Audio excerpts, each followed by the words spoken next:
Yes?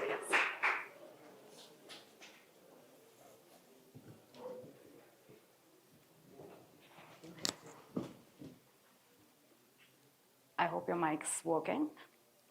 Yes. Yeah, I think. Yep. All right. Good evening, everyone.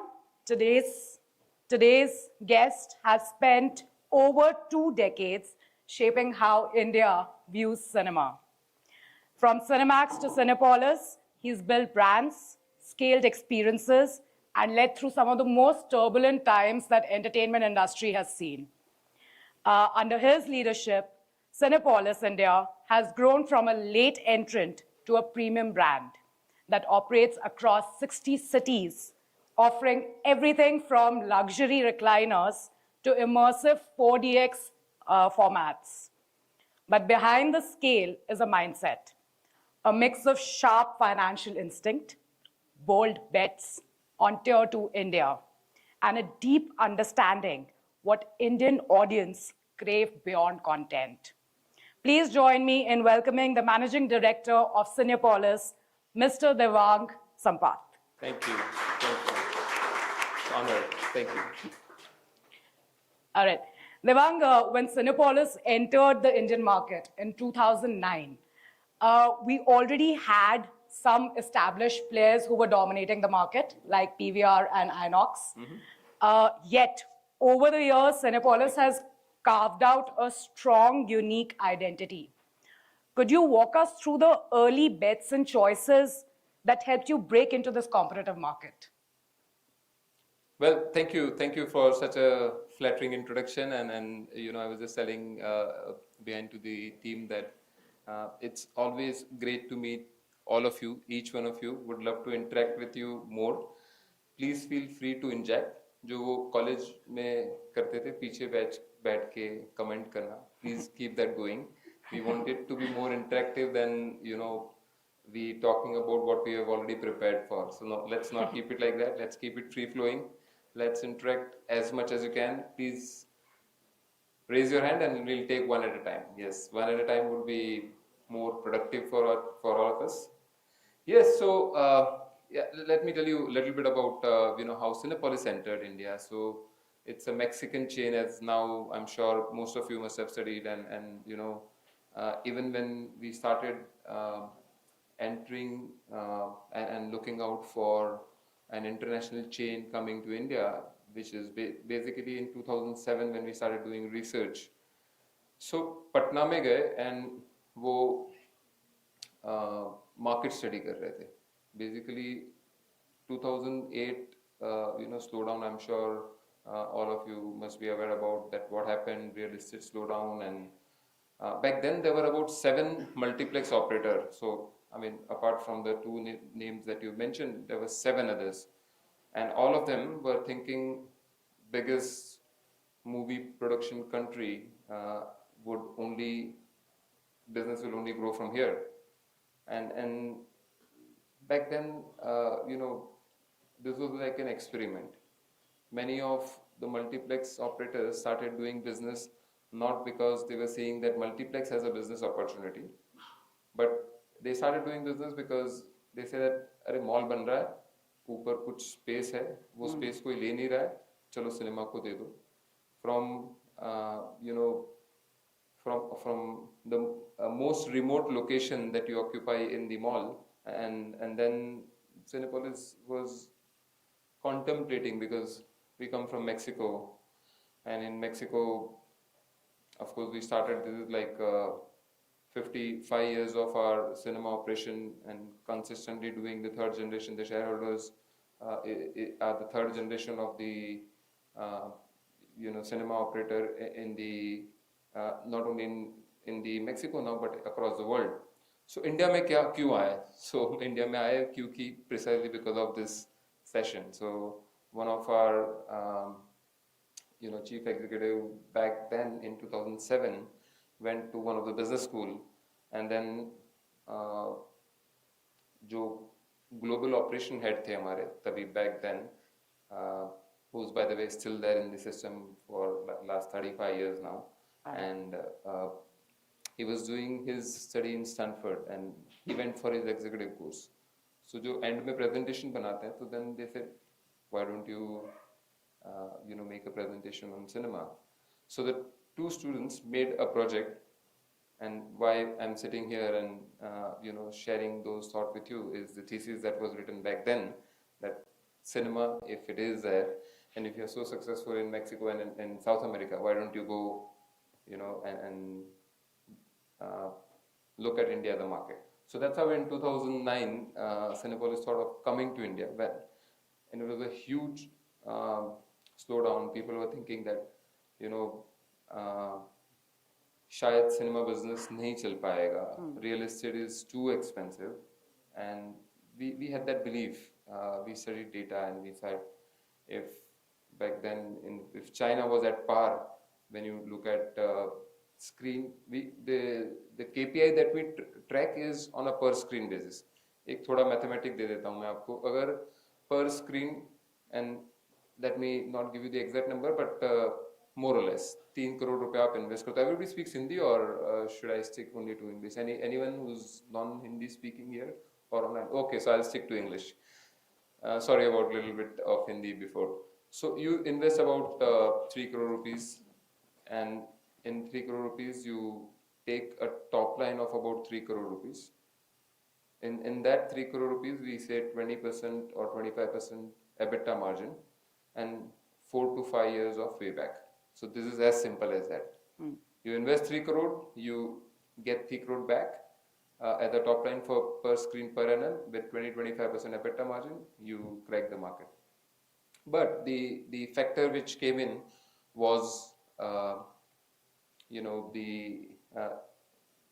real estate costs, and real estate costs kept on increasing, inflating. Yeah. So with that, the operator back then, 7 operator, about let's say 1,000 odd screens back then, multiplex screens. I mean, India had 9,000 screens before. When we entered at that point of time, India still has 9,000 screens. So the single screen started shutting down, the multiplexes started contributing more. But then what we are seeing is there was a room, and that's what we saw, that single screen globally, we saw the trend. It is not surviving that big, and then if it is not surviving big, then how can we make sure that, okay, those... Okay. Apologies for that. No, that's good. So if those single screens are going to get replaced with multiplexes, and if we release about any guesses, by the way, I just wanted to check if any guesses anyone has, that how many Hollywood movies are releasing every year?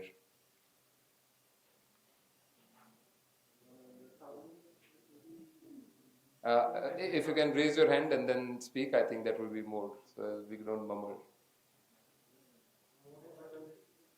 More than 500, around 200? 200. We're talking about Hollywood, yeah? 800 to 1,000, yeah. So it's in that range. Let me put a number. It's 300, by the way. So 300 Hollywood movies that are releasing.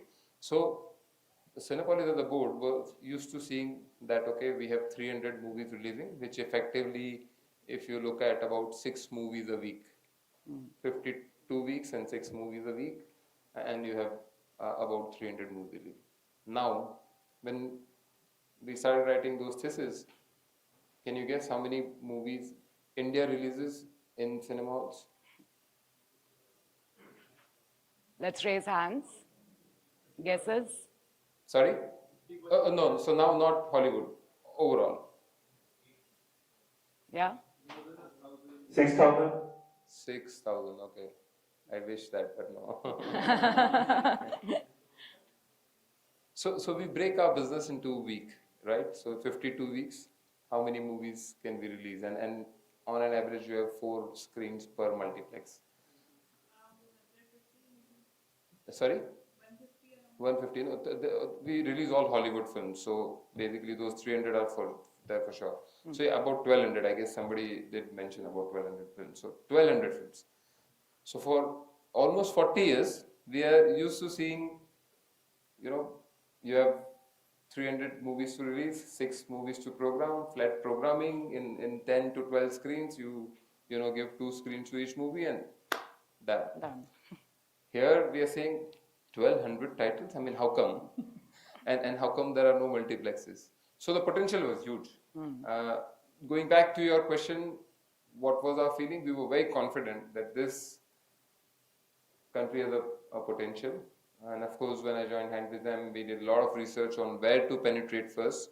Where the race was only limited to Bombay, Delhi, Bangalore, we started our first cinema hall in Amritsar. So we said we'll start with God's blessing and then only we'll move forward. No, that was not the case. We got the right location, and for Cinepolis, the only thing matter is, they say, oh, Vidya Balan, sorry for my non-Hindi speaking friend, they say entertainment, entertainment, entertainment from Vidya Balan. For multiplexes, it is location, location, location. So we do a lot of research and see where the propensity of watching movies is there. How can we create demand and how can we fix the location at a right price? And that's what we did when we entered into 2009. Very interesting, very fascinating. Yeah. And Devang, I'm sure these early research that you did and the early moves that you made, I'm sure they gave you an edge, but they probably didn't insulate you from all the shocks that were about to come, right? Like the pandemic or the dry runs that happened because of the IPL season. Which makes me wonder, what does leadership look like in a business which is so heavily tied to external volatility? Well, you know, from an external point of view, it does seems that this business is not predictable. But that's precisely, I would say that, you know, if you want to control any business, the first thing you do is that you take the business in your control. There are a lot of external factors, always. It will always be there. And whether it is a business of movies or any business that in future you go to and you might be already in. But they say that, how do you simplify that business? And like I was telling you guys that, you know, we entered in 2009, and let me answer your question in two phases. One of IPL and pandemic was not restricted to our business, but in general. So, Yeah. I mean, that I would say that there are a lot of, homework which were done during pandemic, and I'll touch upon that about how did we come out of it. But let me tell you, in 2009 when we entered, India had about 1,500 multiplex screens. Now, just before pandemic, 2019 calendar year, when we speak about annual number of screens from 1500, and I'm talking about multiplex screens. Let me put this clear that whenever we talk about number of screens, unless I clearly specify all India, it's all multiplex screens. So we have about 3,600 multiplex screens, including the standalone, including the one who are regional operator, right? So that's a 3,600 multiplex screens. But what was interesting and what really gave us also like a huge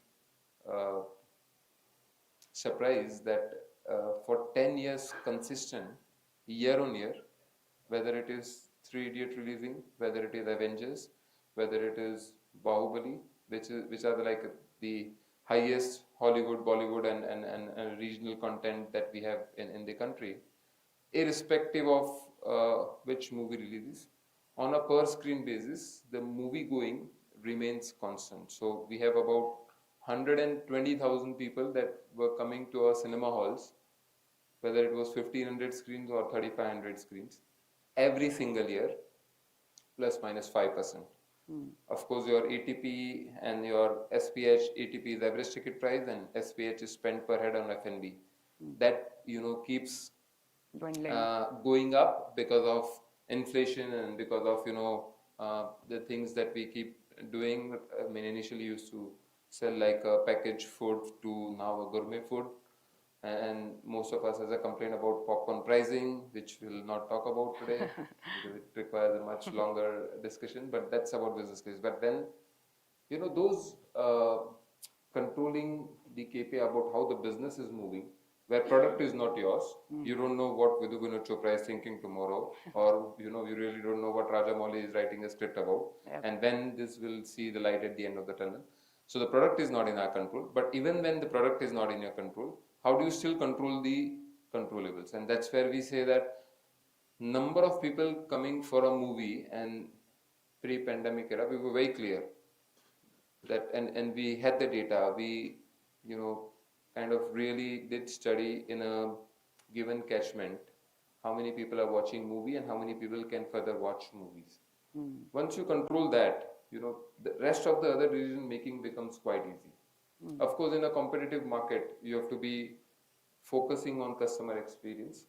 Like I always say that we are not in an entertainment business. We happen to be in a retail business which focuses on retailing entertainment. Yes, so that's where we are in. And if we have to look at those peaks and valleys, were very normal for us. I mean, that's something that we used to project. I mean, at today, we know that when Raid opens at, let's say, 20 crore rupees opening on a Friday, it will do lifetime of 200 crore. So there is a mathematics that if it is 20 crore, you multiply that by 10, and then on word of mouth, it will go plus minus. If the movie is, let's say, really bad, then it will still do about 120. If it is really good, it will go to 250. So that range we know, and then we project that. Why do we need that projection? Is simply to make sure that we start controlling without compromising the big bottom line of customer satisfaction. So the customer satisfaction is the key. And I'll talk about a little bit about, how big that cultural shock for me when I used to work for a Lala company focusing only on profits, to, the first thing when we started here is that let's focus on number one KPI is customer satisfaction. If customer satisfaction is there, the profits will come.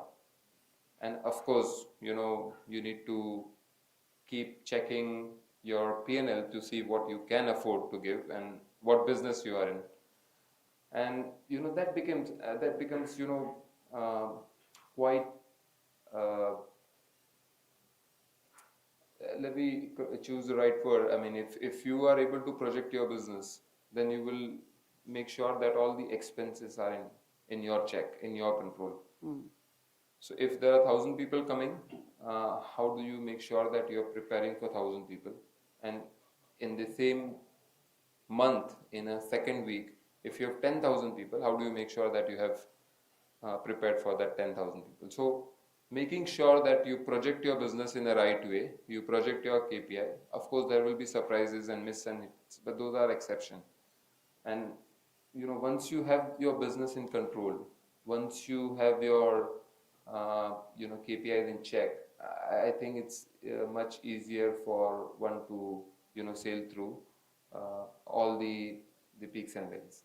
IPL, yes, I mean IPL, to be honest, did hurt, but again, knowing at the data, I mean world over there are many sporting events. India has won, and that too, for like that evening limited slot. So when it got launched, yes, I mean 18 years back we had this issue that cinema, more than anything else, the producers were not willing to release and risk their film, and we kept showing them data that, okay, don't worry, if you release it, people are going to come, because if you really look at the number of people watching movie in a cinema hall, the highest movie for a pan-India is viewed by 10 crore people.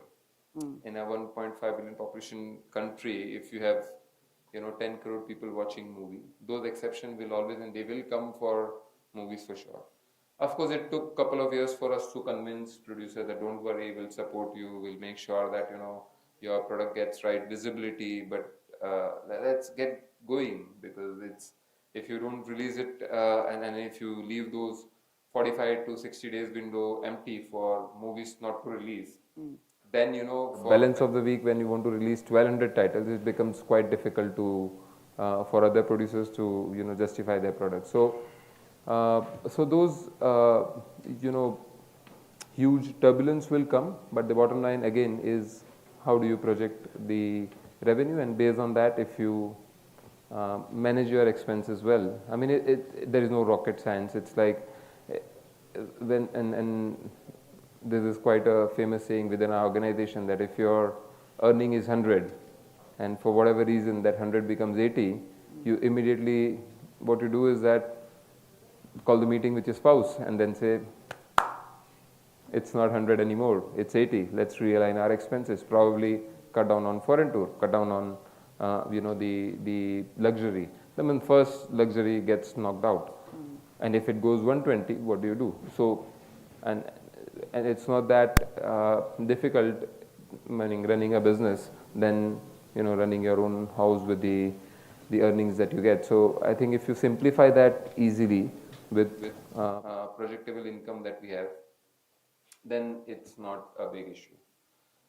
Pandemic, pausing to the second question, pandemic of course was a big challenge for all the businesses and all the partners. I mean, in our business there are different stakeholders, because when pandemic got over, people started, or there was lockdown got over and pandemic was still running.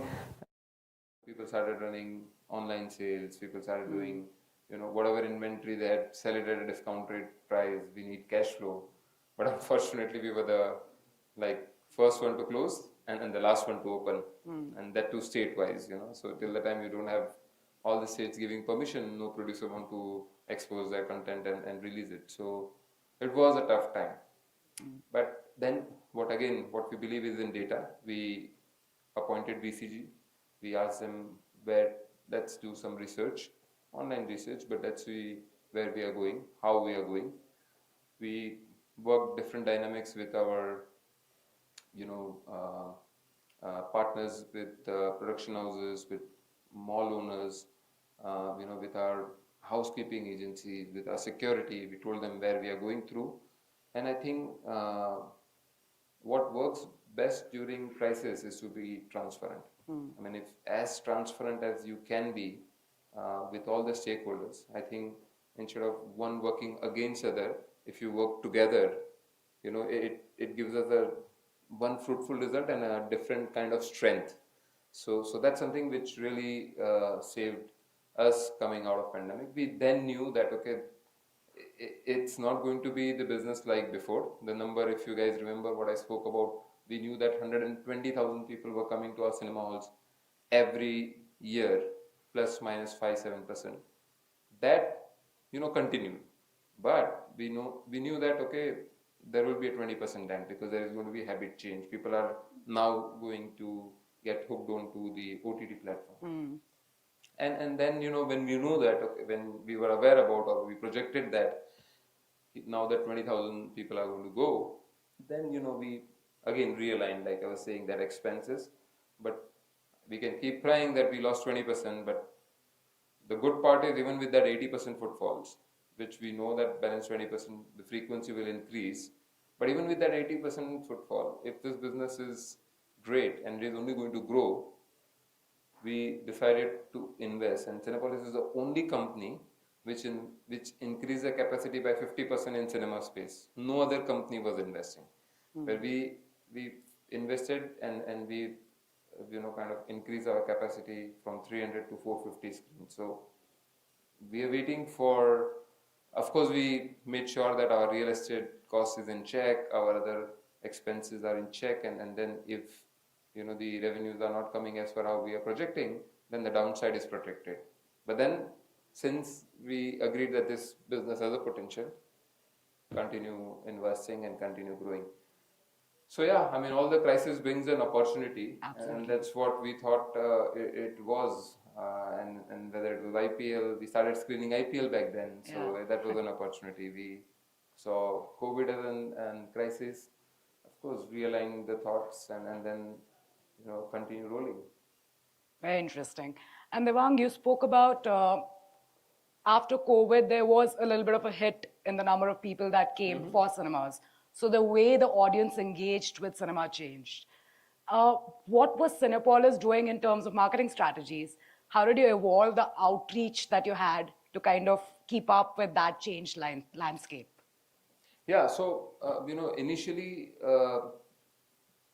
first, I mean, like I said, that we happen to be in retail business where product is not ours. So the product marketing is normally done by producer and actors. So let's say Right. Mr. Shah Rukh Khan and Salman Khan, they help us pushing their product because eventually they are going to generate money from us, and they are equal partner in that space. So we do see that marketing is an important factor, but what we were working on is marketing with uh, increasing the frequency. So because we knew that okay, if there are 10 crore people watching movie in a cinema hall in any part of the time for a single movie, how do we increase their frequency? Because Bahubali is viewed by let's say 10 crore people, but then the second biggest movie till today viewed in a cinema hall for Bollywood, any guesses?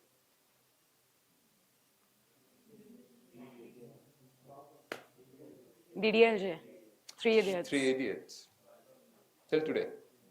Of course, Gadar 1, not the 2. Gadar 1 was back then quite neck to neck, but 3 Idiots surpassed because of the infrastructure that they had. So I'm not talking about the rupee value. I'm not talking about the collection. I'm talking about the number of people watching movie in a cinema.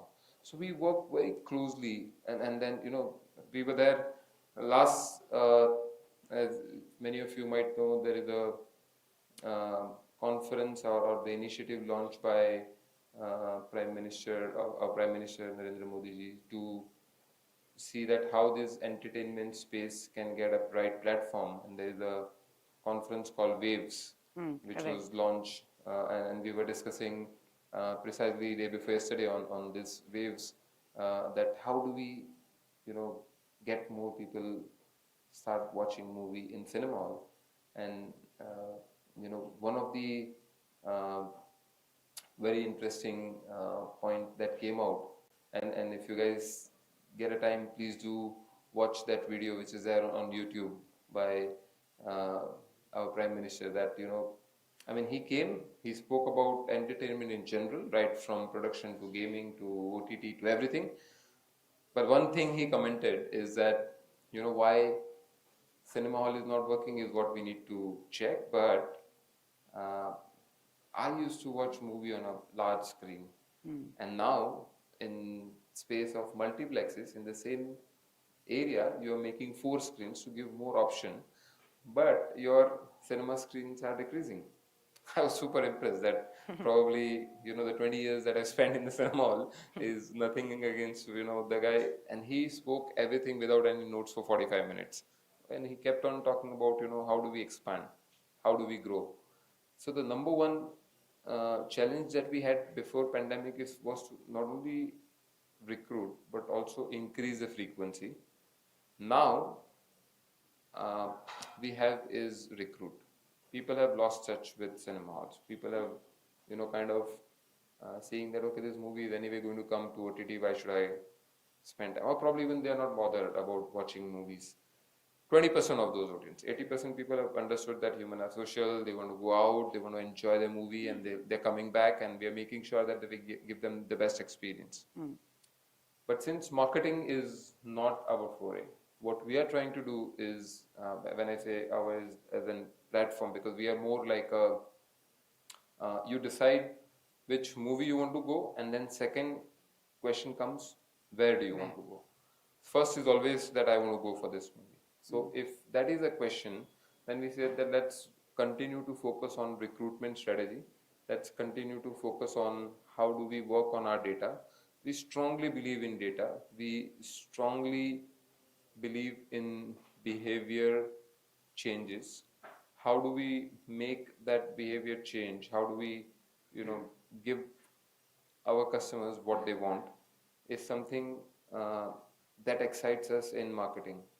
So looking at, I mean, I don't want to, plaster the country with saying Cinepolis is the first international cinema chain. No.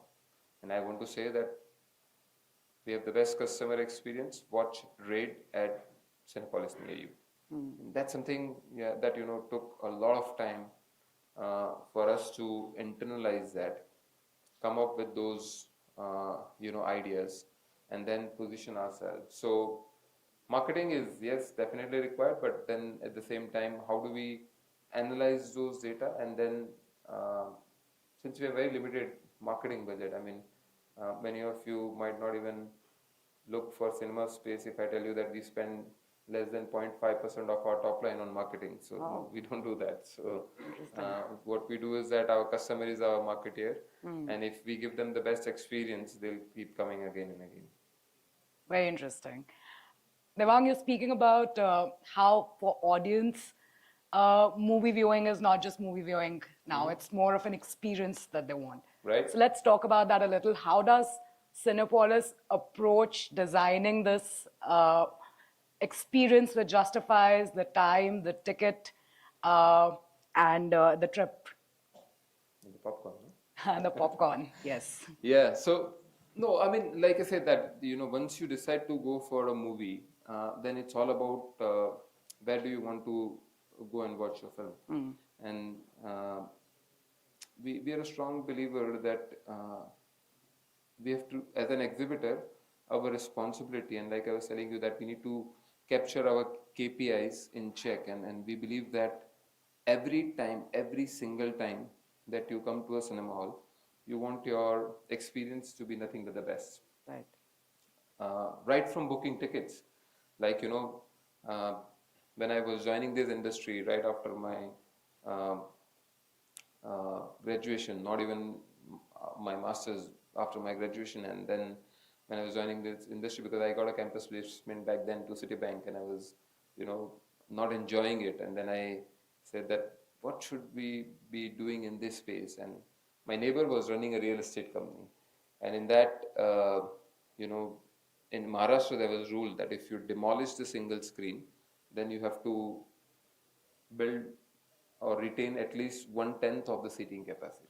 Okay. So by default, you have to keep, let's say, back then the single screen used to be like 1,000-seater, 1,200-seater, and you have to retain, let's say, 15% or 10%, I don't remember the exact number, but 200, 300 seats. So then we said, if we have to make it, then that real estate owner decided that if we have to make it, let's make it in style. So in Maharashtra, we started targeting all the single screen, and then his idea was to build a real estate, and because there was a government compulsion, do this. And then I was sharing with my family, and my father was like, I mean, really, you want to go into this space?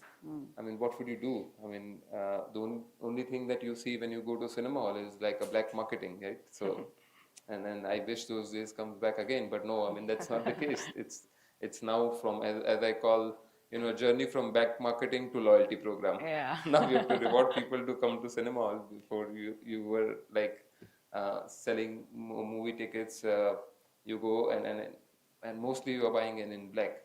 Yep. Of course, the economy has changed, but now audiences are so particular about their journey and coming back to their experience, that I want to be very clear that which seat in which cinema hall I want to go for.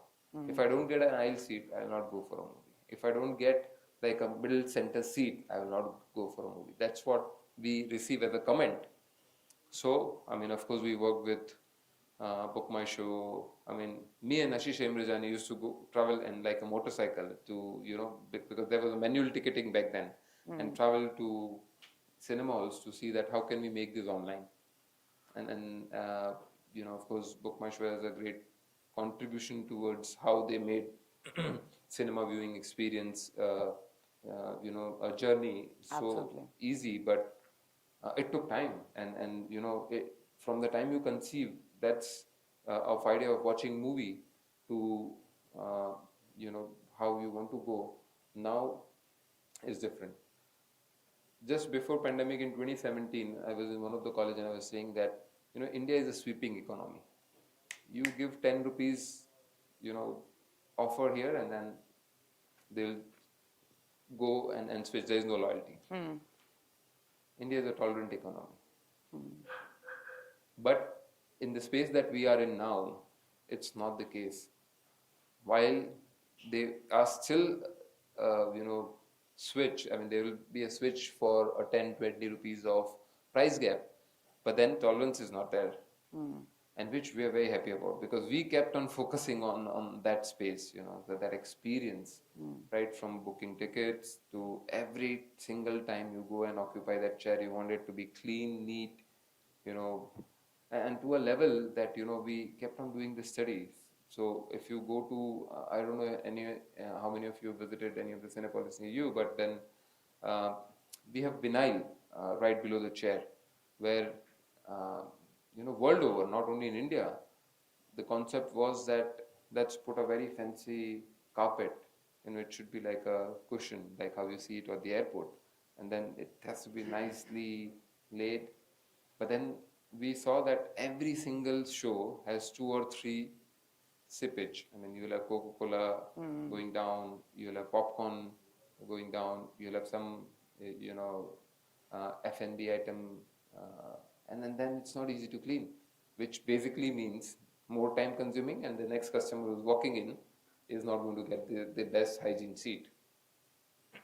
So, I'm talking about right from booking ticket to how do you get the right chair, those ideas, and it doesn't come overnight. I'm telling you that this probably took us 30 years to get this idea that we don't have to put carpet, let's put vinyl.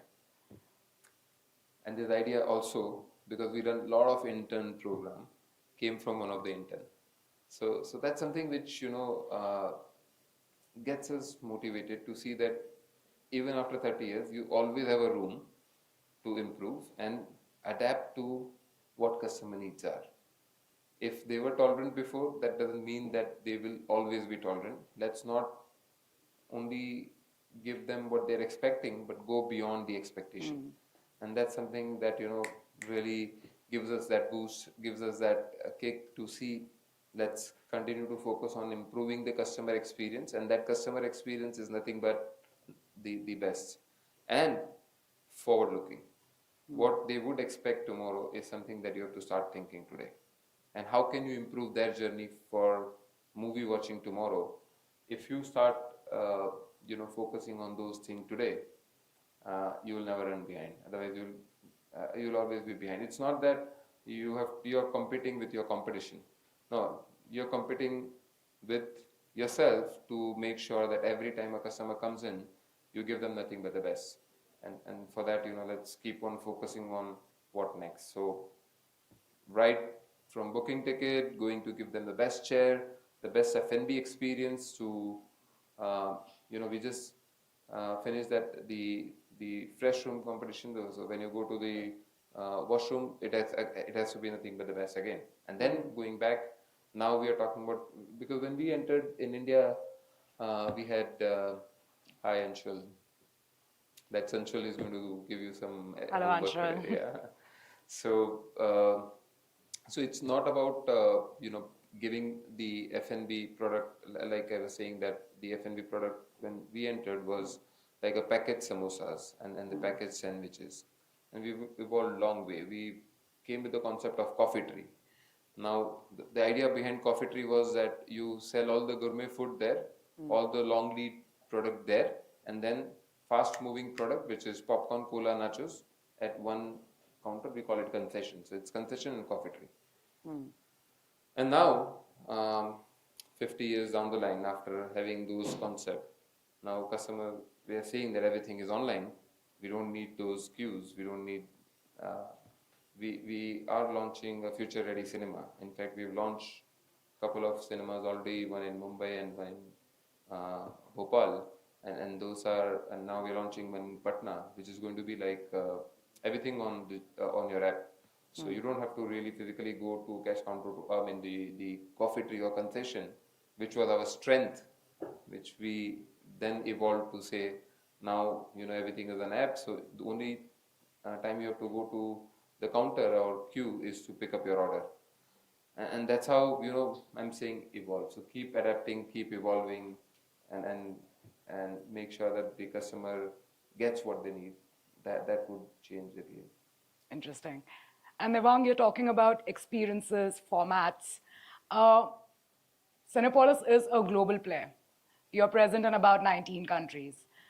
Is there any technology or experience or format that hasn't hit the Indian screens yet, but you're really excited about them? Well, I mean, those things, like I said, is part of the experience and part of your movie watching.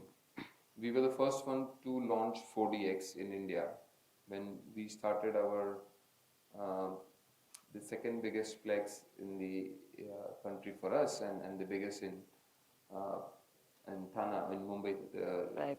region, which is in Viviana Mall. I don't know if any of you are there from Maharashtra side. Okay, I see them. Yeah. Who's visited Viviana already. So people from South Bombay started going uh, to Thana, Thane.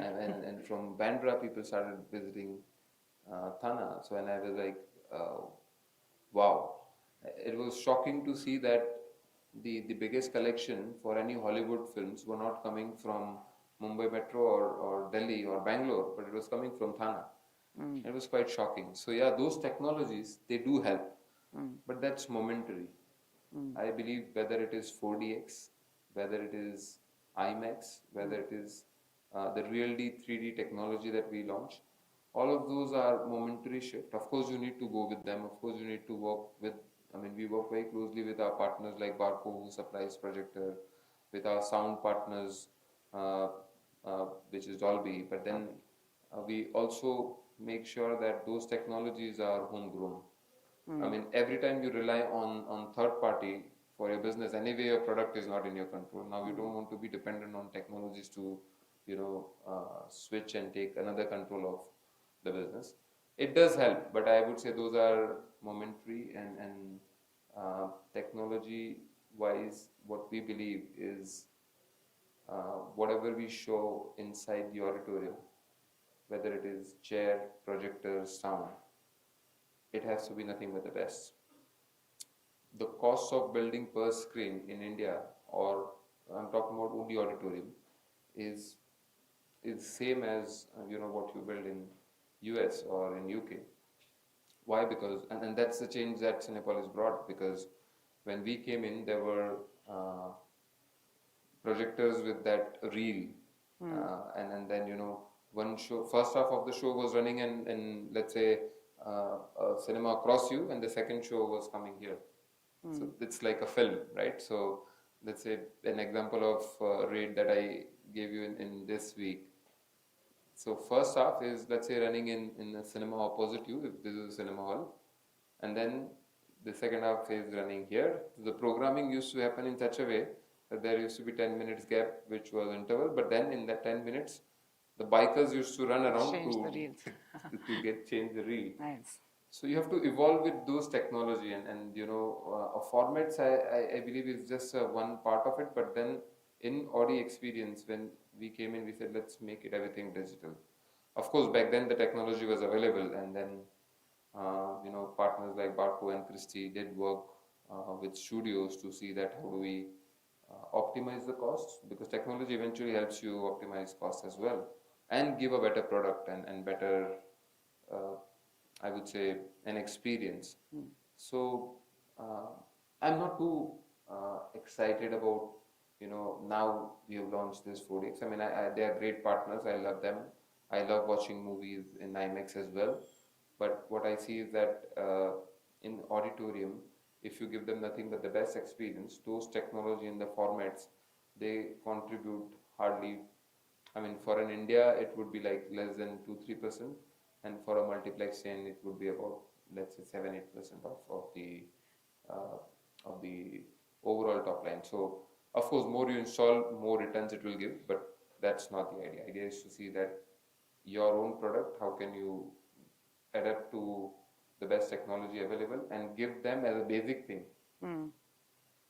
But Devang, so you're talking about technology. You do have to kind of experiment, right? It might not work. Even before you experiment, is there maybe a guardrail that you have with which you figure the financial viability of adopting a technology or a format in this market in India? Yeah. No, why for technology? Even if I'm recruiting one additional security or housekeeping, there has to be a business case. So unless there is a business case and uh, any expenditure or any investment is not approved unless we at least put those in business case. So every single time we have a calendar for, we call it marketing calendar for three revenue streams that we have, which is box office, F&B, and then there is Marketing. sales advertising. So the advertising that you see there, that's the three revenue streams. But each three of them supported with a marketing function has a marketing calendar, and whatever trial and error that they want to do is something that we put them in a plan, and those plans are made basis the assumption that we do on what kind of investment that it will require, whether it is a, capex, which is more heavy on investment, or even if it is opex, which is more like marketing. So let's say loyalty program, if you want to put them in one bracket and then have a data lake, there is a lot of science and the technology goes behind it. But is it worth it? Is it really required? It is going to be necessity tomorrow for sure. But when do we want to spend that? That's something, that decision we need to take about how, customers sometime will adapt to it, or sometime will educate them for their better experience. So yeah, that business case is something which is like a must have in Cinepolis system for any investment that we want to do. I'm going to dig a little deeper into this aspect. This balance between customer delight and the cost discipline. It's not easy, especially in a capex intensive industry like yours. So if you could distill the financial mindset of Cinepolis, what would you say has anchored your growth decisions? No, our growth decisions are purely, like I was telling you, that dependent on the financial aspect. So we want to be the best customer service organization, but not with volume. It doesn't gives me excited that we have grown 50%. If I am not able to give my shareholder the return that they were expecting. So we want to grow, with the keeping in check both customer satisfaction and financial health. Those are the two things that comes much over taking a pride of this international cinema chain has come and we wanting to become number one. That's our last priority. If some, and even we are there, like you said, that we are there in 19 countries. In let's say about 10 countries, we are market leaders. It doesn't make a huge difference. Of course, there is always economy of scale, but we are never in the race of scale. That doesn't excite us at all. What excites us is that if I have invested 100 and if the IRR was expected at 20%, and if I was able to deliver 25, wow, that's something that excites us, and that's something which will take care of growth. So growth is not what we strive for. Interesting. Okay, now that we've warmed up to some of these complexities, I think the next bit is especially relevant to our learners. We'll soon be launching a case study competition in association with Cinepolis and their team over here, where our learners have to tackle a real business problem that Cinepolis has gone through already. So without giving away too much, are there one or two real-world decisions that you've had to make which are worth debating or rethinking? In terms of running cinema operation? Absolutely. Yeah, so very recently, actually, I'll tell you, which is linked to one of the internship project that we did. We saw that 3D movies were gaining a lot of traction in 2013, 2014, and then we had one project which was going on every time a 3D movie. Another business KPI that we track is the market share. Every time a 3D movie had come or was releasing, market share used to really go up, and then we were like going really happy. And then one of the intern who were back then, doing an internship with us because we have this program running every year. And he came back and said, uh, if this is the case, why don't we go for a kill? Because in every single complex, back then we used to have like a 2 screens or 1 screen, irrespective of the number of screens that we had. And he said, why don't we expand and then go all out? Let's say do all 3D screens. So just to give you a perspective, when you open a cinema hall with the projector and screens that you see, for a 3D movies, it requires one additional equipment, and you need a silver screen. Instead of white screens that you see in a cinema hall, you require silver screen. Okay. So it requires some investment. And then, he said, yeah, why not? Because precisely he made a business case. And then we actually rolled out and we became pioneer to have like 50% of our screens as a 3D screens, because not only Bollywood, even not only Hollywood, even Bollywood and regional content started releasing in 3D. So those are the things that comes on your way where you think, do we really need to invest? And then comes, because back then we were only thinking about growth. But even on an existing capacity, how do we maximize by giving better experience is what this project of intern gave us an idea of, and then we executed them and the team beautifully executed it, and we remained to be a market leader. Now this was back then, in 2013, 2014, right after pandemic. We saw that there is still demand, and immediately there were a couple of films which had released in 2019 which gave us like a huge 3D share. And of course, whatever you do, you're going to get that age only for some time. This competition will catch up to those things, and then they will start replicating if it has worked for them. I mean, it has worked for us, it should work for them. Then we pitch again to a board saying that, you know what, in India we still need more 3Ds. And then at least globally, that trend was visible that 3D movies contributions are declining. And they asked us, we all as a committee were sitting with our revenue head, with our operation head, and then our business development head, and we were asking for more investment for the same topic of 3D. In 2023, from 2013 to 2023. In 2013, it was like the best decision that we could ever take, but the same decision became irrelevant because the global trend was saying that don't do it. And then we did that investment just to do a trial on 50% of the cinemas, but the returns was half of what we were expecting. So, a real life multiple examples are there, but this is very close to me because one, it came from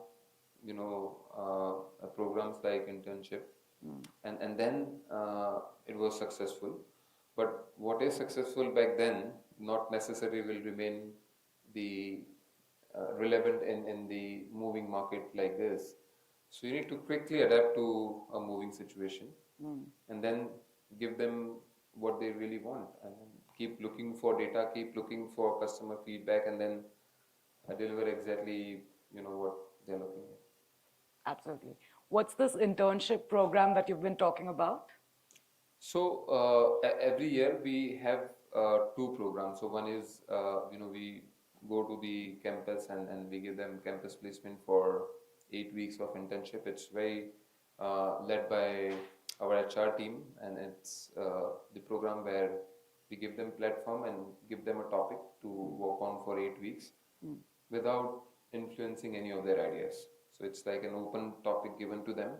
It's like me giving a topic to one of the interns saying, what do you think why the 20% footfalls are down than what it used to be pre-pandemic?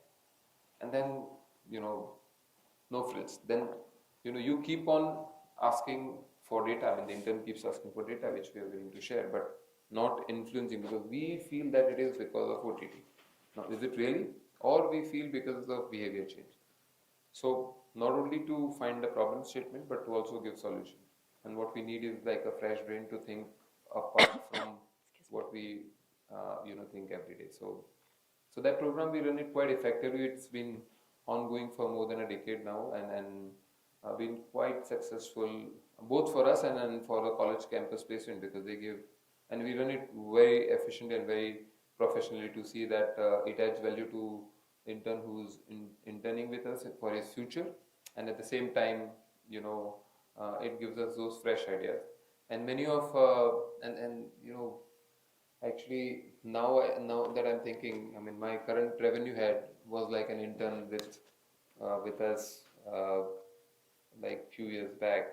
I think less than 6 8 years. I don't remember the exact years, but let's say 6 years back precisely he came as an intern, and he's running the revenues for the company now. So yeah. Very interesting. So the internship program is where your vinyl idea came from. It's the one where your 3D screen idea came from. Some of the genius ideas are coming from this program. Yes, yeah. Very And interesting. we, like I said, that we give a lot of importance, all of my head of department, myself, we get ourselves involved, and we give serious time to understanding that project. And even if we get one or two ideas from a year, it creates huge value for both us and for the intern who's participating in the program. Very interesting. Okay, Devang, many of our learners over here are preparing for leadership roles. They'll soon be leading companies or launching their own companies. So from your journey, what are 2 or 3 leadership traits which you think are absolutely, traits or principles rather, which you think are absolutely non-negotiable in the decade to come? In decade to come, wow. Yeah. I thought you'll ask me what was the journey before. No. Forward looking. Forward looking. Wonderful. Yeah, that's a great question. I always keep saying this, that at the beginning of your leadership role, you need to quickly adapt. Adapting to a situation is a key to success. And what I was telling you that, when my mindset for almost a decade to run a cinema hall was to continue focusing on how do we generate more profit, how do we generate more profit. And from generating more profit, when I got this cultural shock, when I joined this organization, Cinepolis, he said, Devang, don't worry about profit. Let's focus on customer experience. And that became like a number 1 KPI. And it really took me like a lot to change that, because every time you go to cinema hall, then the first thing that you will ask is, what was your profit last month? How many footfall did you do? From there, when you go to a cinema hall and ask the question that how was your customer satisfaction? And that's one of the big KPI dashboard that we have in our cinema halls. So adapting to a situation and adapting to the needs of the business, I guess, is a key, and it's ever evolving. You need to keep evolving yourself to see what is really required. I mean, one thing leads to another, and this is something that I keep telling my daughter, and it's a Gujarati term. Sorry for my non-Hindi speaking, but it's called facets and chalse. And something which in business school they say that you have to follow the rule, and this is something that's non-compromise. You cannot compromise on. But when you say facet, it's like it's okay, and chalse, it's that I'll make that work. That's again, like I said, it's a Gujarati term, but not the absolute meaning or the exact meaning of Gujarati. But then that again leads to message of adapting yourself. You sail in, jump into the water, you will learn swimming. Many things which I can tell you, that I mean, hard work, etc., many YouTube videos that you'll open and you'll find that it has no substitute. I mean, that all will always remain. But from my leaf, I would say, if we can register Fox and Charles say that will make you adapt to the real life situation for next decade to come. That's very interesting. False and chalse. That's Yeah? right. Those are two terms that are going to stick with us now. All right. Devang, thank you so much for giving us a candid look into what makes not just Cinepolis tick, but what makes leadership work in a high stake, high capex, high expectation environment. Our learners are, I'm sure, urging to ask you questions and interact with you. Would you be open to taking some questions from our audience? Happy to do so, and All it's a right. reverse learning. I mean, anything that you feel you want to share your experience, like I said, it's always two-sided, it's not one-sided. I'm here to learn from each one of you apart from answering your questions. So please feel free to. Amazing. All right. Could we have the mic over here, please? Jatin, you want to go first? Hi, sir. Jatin this side. Hi, First Jatin. of all, thank you so much for an insightful session. Thank you. So, Pleasure. in many tier 3 towns, local single screen draw footfall, and despite of limited service quality. So, is there any tailored strategy that is in place for expanding into these underserved yet high potential markets? Because coming from a tier 3 town, I feel there is a market gap, and people are willing to pay a little extra premium for a good cinematic experience. Sure. No, so for us, the strategy has always been irrespective of tier 1, 2, 3. What we look at is 5 kilometer radius. If there is a potential in 5 kilometer radius, if there is a propensity to pay, if there is a excitement to go for movie, we study them. We do a little bit of research because we have some of access to some of those data, not all of them, but some of those data, and then we make a decision. So that's how I was telling you that at the beginning of my session. The first thing when we started in Amritsar, I mean, imagine an international company coming and opening their first outlet in Amritsar. So city doesn't matter for us. Tier doesn't matter for us. As far as that 5 kilometer radius gives you return of what you are investing, at least on paper is what we can project. We will go there and invest.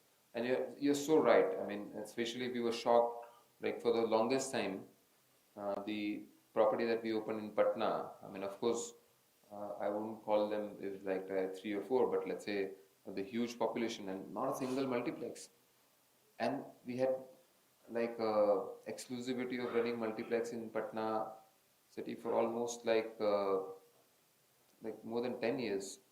So, and the F&B spend and the ticket price were higher than that of many multiplexes in Mumbai and Delhi. So you're so right that those even tier 2, tier 3, we were the first one to open in Hubli. I mean, of course we knew that okay, this cinema has potential, but we kept on focusing because we have this heavy capex, and you have to be familiar with how the revenue projection will be with Mumbai, Delhi, Bangalore that So we shortlisted 40 city with a more than million population, but in that what we looked at is the catchment, and that study of those catchment really helped us in driving those decisions. And I'm happy to share that those decisions that we have taken so far, like even after pandemic last year, we had 98% of our cinemas profitable, and they gave return of what we were expecting, or at least the revenues that we had projected, they delivered that. So yeah, I mean, if we study those decision, not because saying let's go on tier 2, 3, 4, or let's focus on tier 1 is like it's like saying garibi hatao. Okay, but how? And then we said let's go down and make a catchment of 5 kilometer and then see if that decision works. So yeah, so the tier doesn't matter for us. Thank you. Thank you. All right, Ashwin, you want to go next? Hi, sir. I'm Ashwin. Thank you for this session, first of all. So my question is basically, Cinepolis has a major margin of the F&B as well. So, but the popular Tamil phenomenon that is going on is that people is tending towards health conscious and by choice as well. So how is Cinepolis as a major playing role evolving towards it without eroding your profits as well? Oh, very interesting question. So, you can say, Ashwin, thank you for that question. So, the first thing that um, we have to take as a principal decision is that what business you are in. We are in business of retail entertainment. It's like you're opening an ice cream shop. If you choose to be an ice cream shop, or if you choose to be in a dessert shop, and then you say that no, the people are moving towards health. Everyone is moving toward health, but there is always like a cheat day, and there is always like a thing called you want to indulge into your own happiness. So we are in the business of entertainment. We are in the business of spreading happiness. We don't want to keep on saying that because you are now healthy, so don't eat popcorn or don't consume cola that we are serving. We'll come up with those options for sure. I mean, there is always a need for certain segment or a certain sector, I would say. Out of 100%, let's say 5 or 7% people, when they come for a movie, they want to still stick to their diet preferences, which we are willing to give. So that's how we have those healthy options available in our cinema halls. But what we don't want to market is that we are in the business of spreading happiness, and this is your time for you to enjoy. I mean, you can run a couple of hours on treadmill next day, but that's something that let's first agree that what business we have chosen to be in, and make that business successful by keeping the main motto or main vision and mission statement of the organization. So if you stick to that and then work around it, there is always a business. We can always launch light popcorn. We already have like a diet. We were struggling a lot with Coca-Cola to get Diet Coke in a fountain especially in tier 2, tier 3 cities. But we are working really hard with them to see that at least we give them that option. So we'll always have those options. Salad option, juices. Yes, we have partnered with raw juices and now we have juices as an option. But our core will remain popcorn and cola. And we want to sell that as a number one priority along with nachos. Not only because it has a high margin, because that's where we believe that if you're going for a movie and if you're not consuming cola nachos, then your experience is not complete. So we'll always club them and keep giving that second option as a strategy. All right. Himanshu, you want to go next? Good evening, sir. My Hi. name is Himanshu. Hi, Manish. Thank you for the session. I will ask, was there a time when your initial strategy didn't work and you had to pivot? So what did you learn at that moment and the most major that affected you? Luckily, the strategy of thank you, Himanshu. You can sit. But the strategy of what has not worked. I mean, there are short-term things and there are long-term things. I would say that the long-term vision of us coming to India and expanding cinema business, did that work? Yes. It was very fruitful and it is still fruitful, and we know that it is for the next decade also it's going to remain fruitful. If answer of that question is yes, then many of the short-term decisions that we take, like let's say some property that you sign at a very high rental, and then the revenues did not come as per how we were projecting, or you launched some business promotion and it did not work. Those are part and parcel of business. You have to take it with a pinch of salt. You have to understand that okay, those decisions always will have some solution. You made a mistake, it's okay as far as you don't repeat it. And we keep encouraging all our teams to make mistakes. As far as you're learning from that mistake, we're very happy. And that's what our goal is, that keep on doing mistake as far as you don't repeat it, and most importantly, you learn from it. The moment these two things happens, then your principal decision of running a cinema business in country continues to take an upper growth. Yeah? Thank you, Manish. All right. I think in the interest of time, we'll take the last question. Utkarsh. Yeah. Hi, sir. Thank you so much for this insightful session, first of all. So my question is a two-fold question. Sure. Firstly, with the OTTs coming in and suddenly becoming a direct competitor of cinemas, what do you think that they are blurring the line between content and distribution? They're also putting in budgets for the content creation on their own and everything. So how does cinema business owners safeguard their value proposition firstly? And secondly, is exclusive content like Taylor Swift era tour was streamed last year and it became a huge success. So content like that and backward integration, does that really play a role in the future of cinema? Oh, interesting. Thank you, Utkarsh. Yes. So, let me answer the second one first. It's easy. We will continue to focus on alternate content, as we call it, alternate content, whether it is Taylor Swift, whether it is IPL, whether it is the football matches, or any other live concert, live comedies. We will continue to do that, but that's more like I was telling in the beginning, is a recruitment strategy. It does not help you much, maybe about 1% of your top line, and it may even hurt sometime when you have a surprise blockbuster releasing.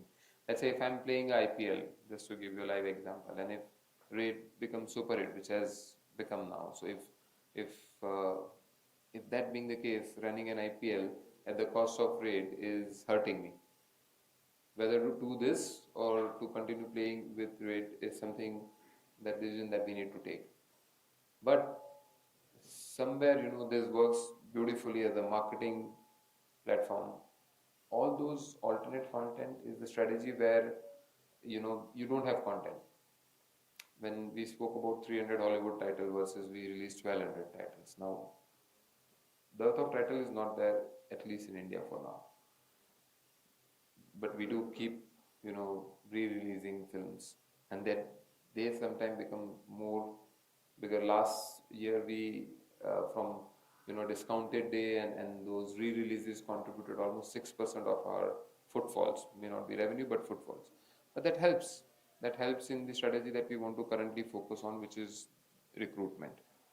So those are more marketing and issues. Whenever we do those kind of things, you need an additional marketing push, uh, which we are not equipped to do. We are, like I said, that the marketing is something that we are not expert of. Marketing is something that we don't carry budget with. So our focus is clear to keep on uh, giving the best customer experience, and all those alternate content has a future. I mean, forget about alternate content. We have done like an engagement ceremony in our one of our cinema halls, and then wedding. So I mean, not like a full-fledged reception, but a family dinner. So those kind of things we keep doing. Whether it is scalable, probably no. Whether it requires a merit to continue doing that, yes, we'll keep on experimenting, we'll keep on observing till the time we find a scalability. We need scale on whatever business we do, so that's something that we'll continue to do. And on the first question, can you say that again?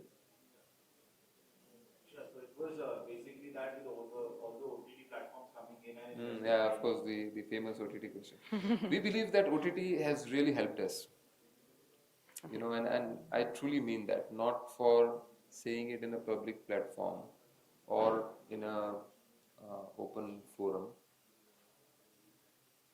It has become more like a blessing to cinema halls, because what used to happen is that producer who conceives an idea to making that project go live takes almost like a year or sometime 2 years. From that, the only dependency that they had was box office. How the movie is performing at box office, and then they used to take the decision whether they want to produce next film or not. Now, at least they have an option, because them being healthy is very important for us being healthy. Yes, I mean, if they have a different stream of revenue, then it is want to. I mean, they want to make more content if they are profitable. What OTT has done is that has added one more additional channel. It has probably led to less piracy. Piracy is the biggest issue that we have in our industry still. But those OTT is helping them because now people are watching less pirated movies. And more importantly, what has happened, and you know, let's say Yash, when KGF 1 was released, uh, no one knew who Yash was. No one was aware about many of the southern stars that we had in the country. Many of our research said that uh, people only knew Salman Khan and Shah Rukh Khan, but even the biggest hit of their very less known fact about who is the director behind it. Now, what has happened with this OTT is that now people are consuming their older content, and when they come up next, they are looking forward to see it in a big screen with choice of their director. It's not, you're not only dependent on the star power now. You are dependent on, if you've seen, let's say if you've not seen KGF 1 in cinema hall back then, which was a fact. Only the first franchise collection was only about 50 crore. But in COVID, with the word of mouth spreading, most of the people consumed KGF in OTT during the pandemic. And look what happened after pandemic with KGF 2. It wouldn't have become, one of the, or rather the highest grossing Kannada film, but one of the highest grossing Indian film. So if that being the case, that only happened because you're more educated now. The consumers are more educated, and then eventually producer earn more money. Now they have started investing in movies like Salar or Kantara. So those value chain where our principal supplier of content, if he is healthy, which is also because of OTT. So it's not either or. It's us going together. Of course, for a producer, what they need to respect is that there is still the biggest stream of revenue. Let's say even 70 or sometimes 80% of the revenue comes from cinema hall. They need to respect that window, and which is what we keep on working with the production house. That let's probably increase that window as much as you can, because if you give that option of movies coming 4 weeks later to your cinema hall, then it doesn't make sense. Let's keep that window for at least, as of now it is 8 weeks, which in globally it is 12 weeks, and going forward they are pushing even for 16 weeks. And if that is respected, then a producer is at win-win situation. OTT does not lose this, because if the content goes to, there is a very separate set of audience. If only 3.5% of India population going for movies on a big screen, and then you still have a huge population who has access to internet, who has access to those digital platforms.